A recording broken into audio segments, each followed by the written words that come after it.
माझी सकाळची सुरुवात झाली ताजी ताजी जांभळं खाऊन. म्हणजे लोक सकाळी नाश्ता करतात आणि मी सकाळी उठल्यापासून जांभळं खायची सुरुवात केलेली. कारण का मला जांभळं खूप आवडतात, पण पनवेलला अशी गावठी जांभळं मिळत नाही, म्हणून मी मनसोक्त जांभळं खाऊन घेतली.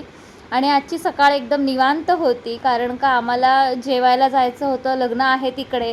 त्याच्यामुळे घरी जेवण वगैरे बनवायचं नव्हतं आणि स्मरणीला 2 दिवसापासून मेहंदी काढायची होती, पण मला वेळ मिळत नव्हता. आणि हे आहेत माझे सगळे भाचे, ते सांगत होते मला की मामी आम्हाला व्हिडिओमध्ये घे म्हणून. आणि मग मी स्मरणीच्या मेहंदी काढली, माझी स्वतःच्या काढली. तोपर्यंत बाकीच्यांची थोडीशी घरात कामं वगैरे चालू होती, कपडे वगैरे धुवून आणले ते वाळत टाकत होते. त्यानंतर दुपारी वर निघाला, लग्नाचं वेळ झालं. नवरा आणि नवरी दोन्ही पण आमच्या गावातलेच असल्यामुळे नवऱ्याचं जे वर आहे ते आमच्या दारावरून गेलं आणि नेमकी लाईट गेलेली. कसं आम्ही तयार झालो आमचं आम्हालाच माहिती. वर गेल्यानंतर आम्ही पण लग्न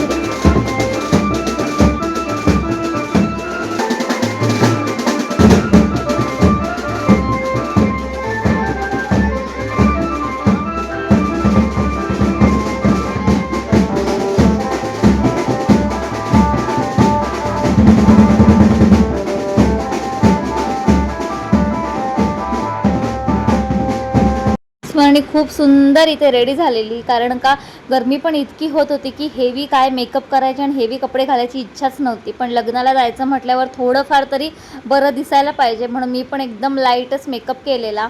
आणि मग लग्नाच्या इथे पोचलो तर मग रुखवत निघालं होतं. आमच्या इथे अशी पद्धत आहे की मुलीची आत्या रुखवत बनवते आणि ते मुलाला भरवतात, तर तेच इथे रुखवत चाललं होतं.